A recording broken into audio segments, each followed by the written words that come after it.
qofka bini aadamkii illow waa kii fakeraya ee hamigu uu ku jiro. laakiin waxa isweydiinta leh muxuu insaanku ka fakeraya? waa maxay waxaan wareeriyey? dadka badh ayaa hamigiisu wuxuu ku kooban yahay adduun siduu u heli lahaa. habeen iyo maalinba wuxuu ka warwaraya. keli hadduu yahay wuxuu ka fakeraya. suuqa hadduu joogo wuxuu ka fakeraya. dad hadduu la kulmayo wuxuu ka fakeraya. waa siduu maal badan u kasbi lahaa.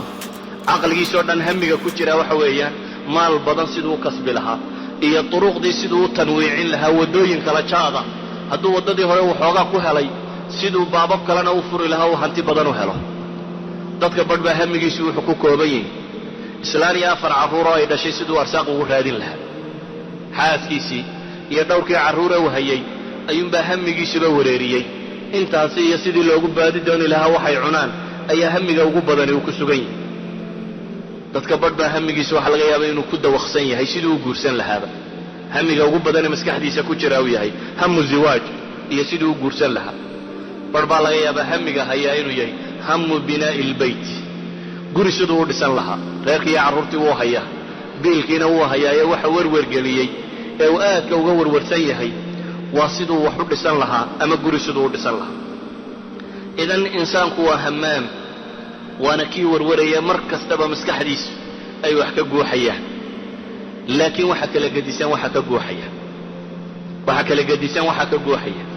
waxaynu isku dayaynaa inaynu tilmaamno markaas hamiga looga baahan yahay qofka muslimkii inuu hamiyo. ambiyadii hamigay hamiyi jirtay. dadkii saalixiintaee hore salaf alumma iyo hamigoodu siduu ahaa. qofka muslimkaa iyo waxaa laga rabo iyo nebigu calayhi salaatu wasalaam wuxuu ina faray. waa maxay hamiga qofka muslimkaa laga rabaa?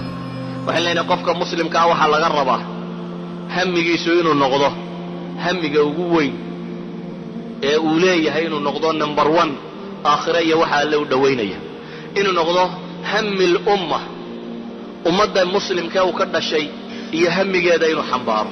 inuu ka warwaro keeda daciifka ah, ka warwaro agoonkeeda iyo rajaygeeda, ka warwaro keeda qaawan, ka warwaro haweenta cirdigeeda lagu xadgudbayo, ka warwaro caqiidada tan mustabaaxa ee gaala ay bannaysatay, ka warwaro waxa dhib dadka muslimiinta haysata.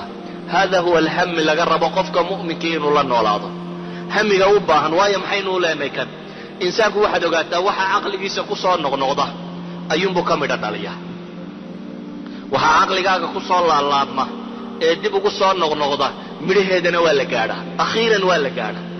laakiin shayga aan maskaxdaba kuugu jirin, aqoontiisana ma heshid, duruqdiisana kuuma baxo, natiijadiisana ma gaadhi kartid. shaygaad se ka warwarayso waa shay maalin walba aqooni way kaaga kordhaysa, waayo warwarkiisaa kugu badan. maalin walba waa kastoo beriya aqoon baa kaaga kordhaysa. waa shay maalin walba waa berya baa tallaabo xaqiisa u sii qaadayso. waa shay xataa bay culammadu yidhaahdaan riyadaadu ay isaga u badanayso. xataa riyadu qofku riyoodo bay yidhahdaan waxyaabaha ugu badan insaanku ku riyooda waa masaa'ilka kan. idan hamigu qofku inuu hami weyn yeesho oo hami caqiidiya islaam u qaado. koow waa wax ajar laga helayo. 2 waa waxa aakhiradiisa ay ku badbaadayso. 3 waa waxay ambiyada ilaahay ku soo diray.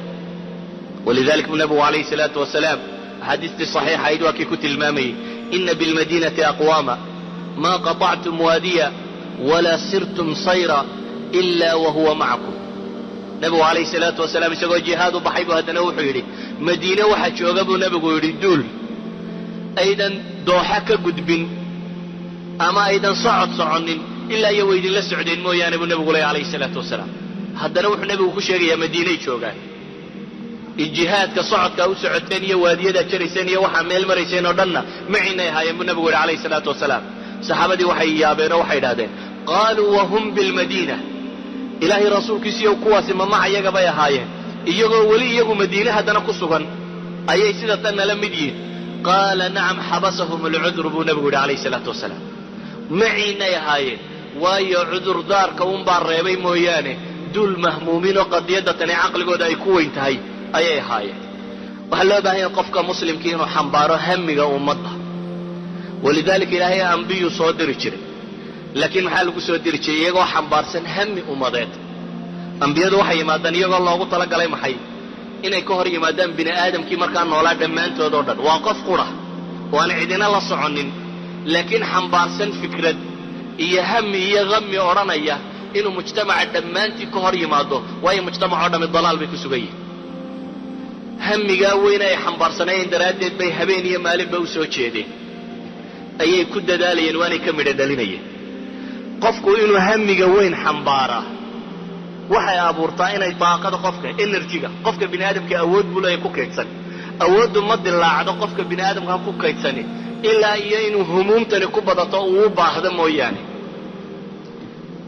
weli ma lagu eriye adoo baqaya ma carabta orodaan hore kuugu jirin baad cararaysaa waayo hamigaa inaad firdhataa ku hayaa bale haddii derbi kugu soo baxo oode hadday kugu soo baxdo marka caadiga haddii lagu yidhahdo xadhig yar ka boodin inaad ka boodeen baa laga yaabaa oodu markay kugu soo baxda laakiin inaad iska jartaa baa laga yaabaa xagga sare ka martid waayo hamiga firdhadkaabaa maskaxdaada ku weyn marka kan idan waxay yidhahdaan insaanka xataa waxa ku abuurma hamiga kan markuu ku xoog bato daaqa hayru caadiya baa ka soo baxda bay yidhahdaan oo wuxuu doono jiidhi karo